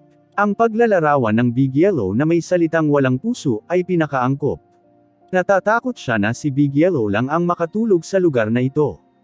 Kung siya ay papalitan ng iba, ang taong iyon ay tiyak na nasa bingit ng takot sa kamatayan. Habang nakahiga sa bato, nagsimulang magningning ang kanyang katawan ng gintong kinang. Umiti si Jiang Chen at walang magawang umiling.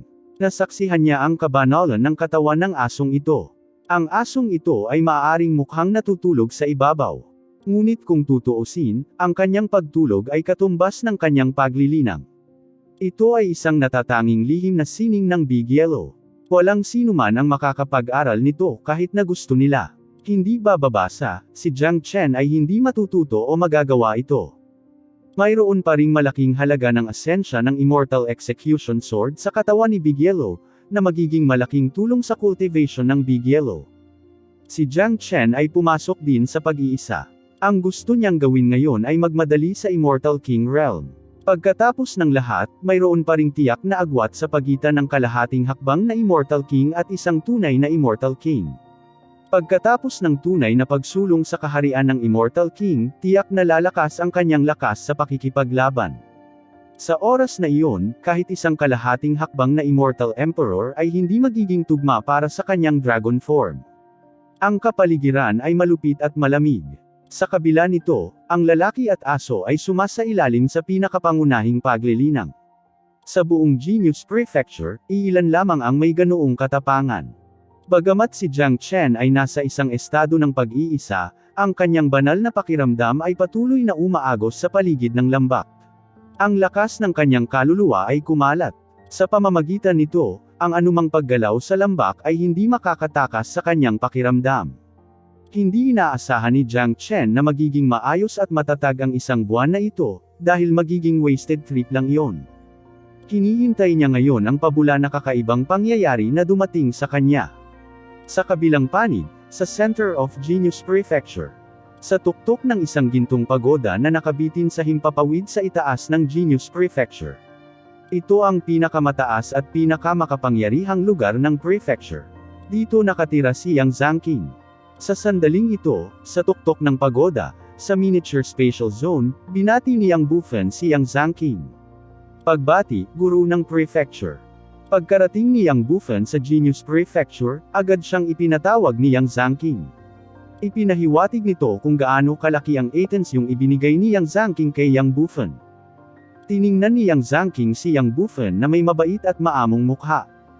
Kahit na si Yang Bufen ay binigyan ng titulong King Fan, hindi pa rin siya maglalakas loob na magpakita ng anumang kapabayaan at paghamak sa harap ni Yang Zhangqing. Alam na alam niya kung sino itong lalaking nakatayo sa harapan niya. Siya ay isang alamat ng buong imperyo. Parehong transcendent ang kanyang pagkakakilanlan at katayuan. Ipinagkatiwala ng emperador ng Great Shen Empire ang Genius Prefecture kay Yang Zhangqing. Ipinakita nito kung gaano kay-special ang mga katangian ni Yang Zhangqing. Isinasantabi ang kanyang pagkakakilanlan at katayuan, ang kanyang lakas lamang ay napakalakas. Siya ay isang kalahating hakbang na Immortal Venerable, na isang hakbang lamang ang layo mula sa totoong Immortal Venerable na kaharian. May naghula na kung ang isang Immortal Venerable ay lalabas sa Great Shen Empire, ito ay si Yang Zangking. Hindi masama. Naranasan mo na ang iba't ibang aspeto ng buhay sa loob ng 10 taon. Hindi kita nabasa ng mali. Nabalitaan ko na ibinigay mo ang Snow Jade King Ginseng na niregalo ko sa iyo sa batang iyon, si Jiang Chen. Siguradong mapagbigay ka, nakangiting sabi ni Yang Zangking. Alam ni Bufen na ito ay mali, tugon ni Yang Bufen. Anong kasalanan ang nagawa mo? Tubos akong humahanga sa iyong paraan ng paggawa ng mga bagay-bagay.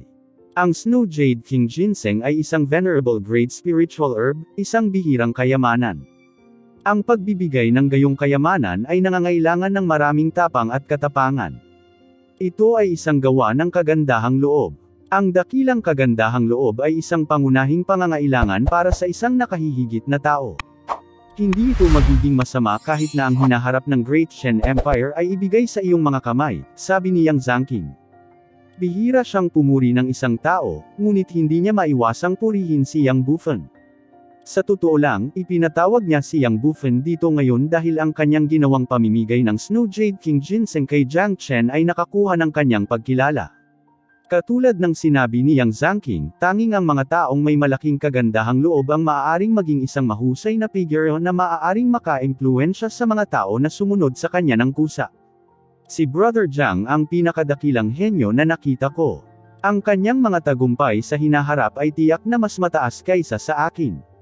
Malaking pagpapala para sa atin ang magkaroon ng ganoong talento sa imperyo, sagot ni Yang Bufen. Matagal na niyang kilala si Jiang Chen at nakaranas ng mga unos at alon kasama niya sa Evil Abyss. Sa kabila ng kanyang pagmamalaki, hindi niya maitatanggi na si Jiang Chen ang pinakapangit na talento na nakita niya. Napakagaling talaga ng batang iyan, pero hindi mo mapapabayaan ang sarili mo. Sa kasalukuyan, ang Crown Prince at King Ping ay mga Immortal Emperors na. Dahil sa iyong kasalukuyang lakas, hindi imposibleng sumugod ka sa kaharian ng Immortal Emperor. Pinatibay mo na ang iyong pundasyon. Kaya pagkakataon lang na kulang ka. Noon, nakakuha ako ng 3 Snow Jade King Ginseng na lumaki sa magkadugtong na katawan. Napino ko na ang isa at niregalo ko sa iyo ang isa, kaya isa na lang ang natitira sa akin. Dahil naibigay mo na ang sa iyo kay Jiang Chen, ibibigay ko ang huli sa iyo ng may pag-asang makakasulong ka sa kaharian ng Immortal Emperor sa lalong madaling panahon, at huwag mo akong bigin, sabi ni Yang Zangking. Pinahit niya ang kanyang palad, pagkatapos ay inilabas ang Snow Jade King Ginseng at dinala ito sa harap ni Yang Bufen. Master ng Prefecture, ito. Si Yang Bufen ay tila nasa sabik. Hindi niya akalain na bibigyan siya ni Yang Zangking ng pangalawang Snow Jade King Ginseng. Alam na alam niya kung gaano kahalaga ang damong ito. Si Yang Zangking ay mayroon lamang 3 sa kabuuan. Ito ay maaaring ituring na isang koleksyon ng kanyang kayamanan. Gayunpaman, binibigyan na niya ngayon si Yang Bufen ng isa pang mahalagang halamang gamot, na naging mas mapagbigay sa kanya kaysa kay Yang Bufen. Biglang nakaramdam ng paghanga si Yang Bufen. Alam ng lahat kung sino si Yang Zangking, ngunit ilan ang maaaring makatanggap ng ganoon kabait at mapagbigay na pagtrato mula sa kanya. Kunin mo lang ito at mabilis na pumunta sa kaharian ng Immortal Emperor. Inihagis ni Yang Zangking ang Snow Jade King Ginseng ng direkta kay Yang Bufen. Maraming salamat, Master of Prefecture. Babalik si Bufen sa aking pag-iisa ngayon. Binati ni Yang Bufen si Yang Zangking muli, pagkatapos ay kinuha ang espiritual na damo at umalis. Masusuklian lamang niya ang kabaitan ni Yang Zangking sa kanyang mga aksyon ang makalusot sa kaharian ng Immortal Emperor sa lalong madaling panahon. Sa Genius Prefecture, ang bawat independenteng lugar ng paglilinang ay may pinakamagandang kondisyon at mapagkukunan ng paglilinang. Gamit ang mga mapagkukunang ito kasama ang Snow Jade King Ginseng, nagkaroon siya ng kumpiyansa na makaka-advance siya sa kaharian ng Immortal Emperor ng napakabilis, at dahil doon, makakakuha siya ng sariling lugar sa Genius Prefecture. Kahit na si Yang Bufen ay isang batang hari pa, siya ay may parehong katayuan bilang Hari Ping at ang Crown Prince, ngunit sa mga tuntunin ng lakas, siya ay mas mababa pa rin sa kanilang dalawa. Sa pamamagitan lamang ng pagsulong sa kaharian ng Immortal Emperor maaari siyang maging kwalipikadong makipagkompetensya sa Crown Prince at Kingpin. Naunawaan ni Yang Bufen ang katotohanan ito ng husto. Dahil pinahahalagahan siya ni Yang Zhangqing, hinding-hindi niya mabibigo si Yang Zhangqing. Agad siyang dumiretso sa pag-iisa pagkatapos niyang bumalik sa kanyang tirahan, hindi tinatanggap ang sinumang bisita. Dahil dito, wala siyang ideya na si Jiang Chen ay itinalaga sa lambak. Para kay Yang Zhangqing, siya ang may pinakamataas na awtoridad at ang kanyang pangalan ay representasyon ng Genius Prefecture at prestihiyo. Bihira siyang magtanong tungkol sa mga usapin ng prefecture. Sa malungkot at tahimik na lambak, umalangaw-ngaw ang malamig na hangin. Mabilis na lumipas ang tanghali at sumapit ang gabi. Sa lambak na ito, talagang madilim ang gabi. Hindi man lang makikita ng isa ang kanyang mga daliri kahit na iunat ng isa ang kanyang sariling mga kamay. Walang liwanag, tulad ng isang lugar ng kamatayan. Naroon ang chi ng katahimikan sa lahat ng dako. Swoosh! Isang malamig na hangin ang lumitaw sa looban na parang talam. Agad na binuksan ni Jiang Chen ang kanyang mga mata. Isang kislap lamang ng puting anino ang kanyang nakita, ngunit nang saluhin niya ito, wala siyang nakuha, na parang isang ilusyon lamang. Si Big Yellow, na natutulog ay nakaramdam ng panginginig, pagkatapos ay tumalsik mula sa bato. Nilaybot ng dalawa niyang mata ang lugar. Sa antas ng kanilang cultivation base, ang dilim at ang araw ay wala ng pagkakaiba sa kanila. Naramdaman mo rin yun. Tumingin si Jiang Chen kay Big Yellow. Oo, parang may something talaga dito. Mag-ingat ka, babala ni Big Yellow. Si Jiang Chen at Big Yellow ay nasa alerto. Sa kabila ng kanilang matinding katapangan, sila rin ay nakaramdam ng hindi komportable na pamumuhay sa kakaiba at nakakatakot na kapaligiran. Pagkatapos ng lahat, ang mga alingaw-ngaw tungkol sa lambak na ito ay napakasama. Swoosh! Pagkalipas ng ilang minuto, isa pang tunog ng malamig na talam ang bumasag sa kawalan. Isang puting anino ang lumipas na kitang-kita sa sobrang bilis, ngunit tumpak na nakuhanan ni Jiang Chen at Big Yellow. Ang tanging awa ay ang puting anino ay hindi na natili sa kanilang mga kamay at muling nawala.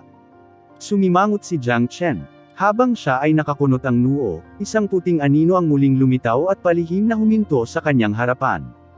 Mabilis na inangat ni Jiang Chen ang kanyang ulo at nakita ang isang lalaking nakatayo sa kanyang harapan. Ang kanyang mukha ay malagim na mapatla, at natatakpan ng isang mabangis na ngiti. Nagkalat ang kanyang buhok, walang laman ang magkabilang mata niya, at may malaking butas sa kanyang dibdib, na nagpapahiwatig na hinukay ang kanyang puso. His. Nakaramdam ng pamamanhid si Jiang Chen sa kanyang anit at napabuntong hininga. Sa kabila ng kanyang kalmado, hindi niya maiwasang magulat sa biglaang pagkikita. Kumandat si Jiang Chen at lumapit sa gilid ni Big Yellow. Ano ang bagay na ito? Saan ito nanggaling? Binalot ng aking banal na diwa ang lambak na ito, ngunit wala akong natuklasang ganoon. Nabigla siya. Siya ay walang katulad na tiwala sa sarili, ngunit hindi niya matukoy kung saan nanggaling ang puting anino na ito. Suot niya ang uniforme ng Genius Prefecture. Siya ay dapat na isang henyo ng Genius Prefecture na namatay dito, at ang kanyang puso ay hinukay. Hindi. Parang may vital force siya sa katawan, pero halatang patay na siya. Maaaring dahil ito sa ilang uri ng makapangyarihang pamamaraan na lumikha nitong buhay na patay at suportado lamang ng huling bakas ng vital force nito, gayunpaman, patay na ang taong ito. Ang lahat ng kanyang kalooban ay naglaho, siya ngayon ay parang bangkay na naglalakad, katulad ng isang papay. Nagsalita si Big Yellow pagkatapos ay pinag-aralan ang pinagmulan ng puting anino na ito at nalaman na siya ay isang buhay na bangkay na nilikha ng isang tao. Ito ay may katulad na kalikasan bilang isang papay. Sure enough, kakaibang lugar ito. Talagang may naglalakad na bangkay dito. Ang mga mata ni Jiang Chen ay kumikinang, ngunit ang patay na lalaking ito ay walang pakialam sa kanya. Ang lakas ng labanan ng buhay na bangkay na ito ay nasa Intermediate Immortal King Realm. Katsa, kumikislap ang buhay na bangkay, iniunat ang mga lantang kamay nito na naging matalas na kuko at itinulak kay Jiang Chen. Ang paggalaw ng bangkay ay napakabilis, na para bang ito ay kontrolado ng isang uri ng puwersa, na lumilitaw sa harap ni Jiang Chen sa isang iglap. Ang pantirya ng matutulis na mga kuko ay napakalinaw ang puso ni Jiang Chen. nanliligaw sa kamatayan. Nag-iba-iba ang chi ni Jiang Chen. Agad siyang nagpakawala ng suntok sa mas mabilis na nabasag ang ulo ng bangkay. Hindi napigilan ng bungo ng bangkay ang napakalaking puwersa, at durog na durog. Gayunpaman, sa kabila ng pagkabasag ng ulo nito, maaari pa rin itong lumaban. Ang matutulis nitong kuko ay patuloy na umaasenso patungo kay Jiang Chen. Humph! Isang buhay na bangkay, gagawin kitang tunay na bangkay. Malamig na sumimangot si Jiang Chen, at agad na nagpakawala ng isa pang suntok. Ang lakas ng suntok na ito ay walang katulad na mabangis. Walang awang nitong pinunit ang buhay na bangkay. Pagkatapos, inilabas niya ang kanyang apoy, na sinunog ang mga piraso ng bangkay hanggang sa abo. Sa sumunod na oras, si Jiang Chen at Big Yellow ay nasa heightened alert, naghihintay para sa iba pang mga buhay na bangkay na lumitaw, ngunit sa kanilang pagkabigo, ang courtyard ay nanatiling tahimik sa buong gabi. Wala nang bakas ng buhay na bangkay. Nagtataka si Jiang Chen kung bakit iisa lang ang buhay na bangkay dito. Para sa langit, itong buhay na bangkay ba ang kakaibang pinag-uusapan nila? Frustration na sabi ni Big Yellow. Imposible. Tulad ng makikita mo, ang buhay na bangkay kahapon ay nakasuot ng uniforme ng Genius Prefecture at malinaw na pino ng isang tao. Nawala na ang puso nito. Gayunpaman, mayroon pa rin itong kaunting kapangyarihan pagkatapos nitong mamatay. Dapat mayroong ilang uri ng misteryosong puwersa na kumokontrol sa lahat ng ito. Mula nang maitatag ang Genius Prefecture, dapat mayroong higit sa isang alagad na namatay dito. Sigurado akong may iba pang buhay na bangkay sa paligid. Ang kagabi ay simula pa lang, sabi ni Jiang Chen. Kung totoo ang sinabi mo, ano ang kumokontrol sa lahat ng ito? At bakit nawala ang puso ng disipulong iyon? Big Yellow speculated na nakakunot ang noo. Ang mga ito ay dapat na isang uri ng malaking lihim sa lambak na ito. Gusto kong makita kung ano ang eksaktong umiiral sa lugar na ito. Manatiling alerto sa lahat ng oras. Sa tansya ko ay may mangyayari anumang oras.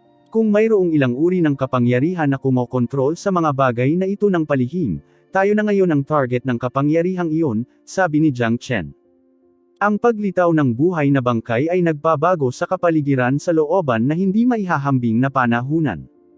Sina Jiang Chen at Big Yellow ay hindi nang ahas na magpakita ng anumang kapabayaan. Ang mga bagay na hindi alam ay kadalasang nagdudulot ng takot sa mga tao. Kung ito ay isang naglalakad na bangkay lamang, si Jiang Chen at Big Yellow ay maaaring walang pakialam dito, gayunpaman ang mga buhay na patay ay nakasuot ng uniforme ng Genius Prefecture. Ipinapahiwatig nito na ang bangkay ay isang alagad ng Genius Prefecture na minsang pumunta rito. Ang alamat ng lambak na ito ay napakasama. Lahat ng nakapasok dito noon ay pinatay lahat, gayunpaman walang nakakaalam kung bakit sila namatay, dahil ni isa sa mga pumasok ay walang nakalabas na buhay. Ito ay lumikha ng isang malaking misteryo. Ang mga disipulo ba ng Genius Prefecture ay pinatay ng ilang mahiwagang puwersa. Ano ang puwersang iyon na makapagpapadalisay sa isang bangkay at maaaring gawing sandata ng pagpatay? Kagabi ay isa lamang itong buhay na bangkay. Ayon sa mga disipulo ng Genius Prefecture, maraming mga disipulo ang nakapunta sa lugar na ito noon. Sa pagkakataong iyon, halos sigurado si Jiang Chen na lahat ng pumunta rito ay napunta at naging bangkay na naglalakad, gayunpaman, wala siyang alam kung saan sila nagtatago. Hindi nakakatakot ang mga naglalakad na bangkay. Ang talagang nakakatakot ay ang puwersang kumokontrol sa kanila sa dilim. Big Yellow, tulungan mo akong tingnan ang paligid. Tingnan kung makakahanap ka ng anumang mga pahiwatig. Dahil maaaring napakaraming mga henyo na ginawang bangkay sa paglalakad, dapat mayroong isang taguan. Hanapin ang hideout at ibunyag natin ang mga sikreto dito. Sinabi ni Jiang Chen kay Big Yellow. Muling sumikat ang liwanag ng araw. Batay sa eksena kahapon, natitiyak nila na kahit madilim ang lambak sa lahat ng oras, hindi lilito ang naglalakad na bangkay sa maghapon. Sa makatuwid, walang dapat ikatakot sa araw, na siyang eksaktong oras para sa paghahanap ng mga pahiwatig. Sa sumunod na panahon, ang Big Yellow at Jiang Chen ay naging dalawang sinag ng liwanag, na patuloy na lumilitaw sa iba't ibang lokasyon sa lambak. Ang kanilang mga perception ay lubhang matalas. Si Jiang Chen ay may Great Soul Derivation Technique habang ang Big Yellow ay pinagkalooban ng kakayahang manghuli ng mga kayamanan. Kaya naman ang isa sa kanyang lakas ay ang pagtuklas ng mga sekreto. Isang oras ang lumipas ng napakabilis. Halos hinanap ni Jiang Chen at Big Yellow ang buong lambak, ngunit walang natuklasan. Walang kahit kaunting spatial crack sa lugar na ito. Nang lumitaw ang buhay na bangkay kagabi, hindi ko alam kung saan siya nanggaling. Sumimangot si Jiang Chen at naramdaman na ang bagay na ito ay mas komplikado kaysa sa kanyang inaakala. Kakaiba talaga dito. Ang magagawa lang natin ngayon ay maghintay. Umiling si Big Yellow clueless. Big Yellow, sabi mo ginawang bangkay ang mga iyon. Kaya bakit hindi sila lumabas sa lambak na ito at pinagmumultuhan ang Genius Prefecture? Tanong ni Jiang Chen. Ito ay naging palaisipan sa kanya. Kung ang mga buhay na bangkay ay talagang kontrolado ng ilang uri ng kapangyarihan, bakit hindi sila makaalis sa lambak at magdulot ng kaguluhan sa Genius Prefecture? Dapat mayroong ilang uri ng bawal na pumipigil sa mga buhay na bangkay na ito na umalis sa lambak. Hulaan ni Big Yellow. Dahil sa sitwasyon, ito lang ang lohikal na hula. Tumango si Jiang Chen, iniisip na may punto si Big Yellow. Dahil wala silang mahanap na bakas dito, maghintay na lang sila. May dahilan siya para maniwala na may isa pang buhay na bangkay na lalabas ngayong gabi. Sa panlabas na prefecture, maraming mga disipulo ang nag-uusap tungkol kay Jiang Chen. Pinag-uusapan nila kung patay na si Jiang Chen. Lumapit pa sa lambak ang ilang matatapang na henyo, ngunit sa kasamaang palad, wala silang makita mula sa malayo. Sa tingin ba ninyo lahat na si Jiang Chen ay patay na ngayon? Feeling ko buhay pa siya. Hindi kinakailangan. Ang lambak ay napakasama. Kapag may pumasok sa lugar na iyon, napakahirap para sa isa na makalabas muli. Si Jiang Chen ay hindi magiging exception. Nakakalungkot na mawala ang henyo ng henerasyon. Akala ko nakarinig ako ng mga ingay mula sa lambak. Sigurado ka ba? Huwag takutin ang mga tao. Siguradong naghahalucinate ka. Habang pinag-uusapan nila si Jiang Chen, mas nakaramdam sila ng takot. Nagmamadaling umalis ang iilan na lumapit sa lambak.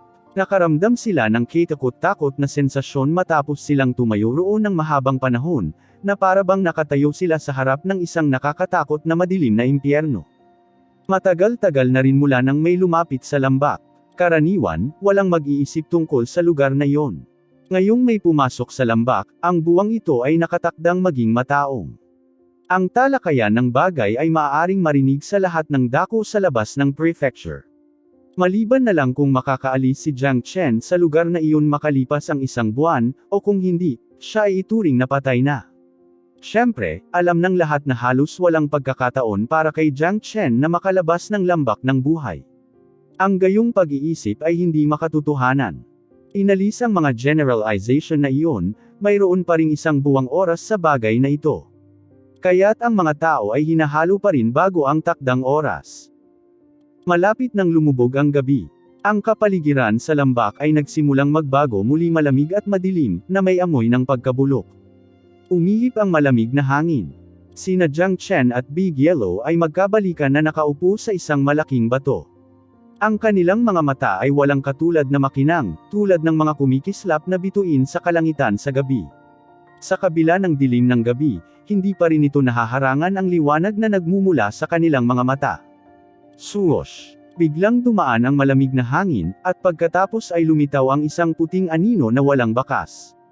Parang noong nakaraang gabi lang. Isa pa itong buhay na bangkay. Nahukay na ang puso niya, nag-iwan ng butas sa dibdib nito. Napabuntong hininga si Jiang Chen at muling nagulat. Ang kanyang kaluluwang kapangyarihan at banal na kahulugan ay patuloy na nagmamasid sa paligid. Walang vibration ang makawala sa kanyang sentido. Gayunpaman, hindi pa rin niya mahanap ang bakas ng puting anino. Ang puting anino ay lumitaw ng palihim na parang narito sa buong panahon. Hindi mapigilan ni Jiang Chen na magulat sa ganoong eksena. Nawala ang lahat ng kanyang pakiramdam ng seguridad sa sandaling hindi niya mahanap ang lugar kung saan nanggaling ang kalaban. Isang yumaong Immortal King na buhay na bangkay. Mas malakas siya kaysa sa kahapon. Sabi ni Big Yellow habang nakatingin sa patay. Gia. Jia. Ang buhay na bangkay ay nagpakawala ng isang malupit na ngiti, pagkatapos ay itinutok ang kanyang palad kay Jiang Chen. Tila ang pagpatay ang tanging aksyon ng patay. Napakabilis din ng tugon ni Jiang Chen. Agad niyang pinasadahan ng kamao ang matatalas na kuko ng patay. Bang! Nagkabanggaan silang dalawa, lumikha ng spark. Napaatras ng 3 hakbang ang buhay na bangkay, gayunpaman, tila wala itong nararamdamang sakit. Muli, tulad ng isang bagso ng hangin, ito ay sumugod kay Jiang Chen. Malinaw, ang buhay na bangkay na ito ay may pangunahing layunin, niyon ay pumatay ng mga tao. Nais nilang patayin ang taong ito at hukayin ang kanyang puso. Anong solidong laman? Ang buhay na bangkay na ito ay sobrang abnormal. Matapos mapino at kontrolin ng hindi kilalang puwersa, ito ay naging mas nakakatakot kaysa dati. Nagulat si Jiang Chen. Kung hindi niya mismo nasaksihan ito, hinding-hindi siya maniniwala. Ang lakas ng buhay na bangkay na ito ay hindi maisip. Ang mas nakakatakot pa ay walang sakit na nararamdaman ang buhay na bangkay. Ito ay tulad ng isang makinang pamatay na maaaring lumaban ng walang katapusan.